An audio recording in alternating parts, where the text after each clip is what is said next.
দর্শক, আমি বর্তমানে যে নদীটি দেখানোর চেষ্টা করছি সেটা হলো ব্রহ্মপুত্র নদী। এক সময় কিন্তু এই নদী অনেক বড় নদী ছিল, এখন কিন্তু কালের অবর্তমানে এই সব নদী কিন্তু ভরাট হয়ে গিয়েছে। আর এটা হলো ময়মনসিংহ জেলার ঐতিহ্যবাহী এই যে ব্রহ্মপুত্র নদী, সেটার একটা অংশ। আর এটা হলো এই পাশে হলো গফরগাঁও উপজেলা,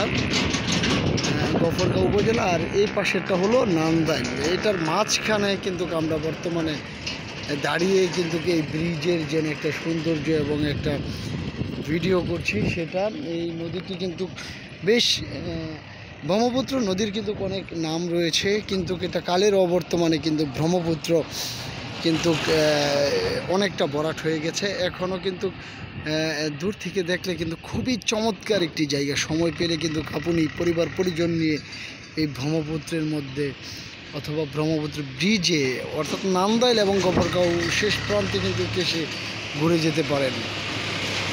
আর আসলে এগুলো ভিডিও কিন্তু মূলত করতে হয় বিকেলবেলা, কিন্তু আমি হুট করে দুপুরবেলা চলে এসেছি বিদায় আজকে কিন্তু ভিডিওটা করা হয়ে গিয়েছে। তো ভিডিওটা যদি ভালো লাগে অবশ্যই লাইক, কমেন্ট ও শেয়ারের মাধ্যমে জানিয়ে দিবেন যে আপনার কাছে এই ভিডিওটা কেমন লাগলো। ধন্যবাদ সবাইকে।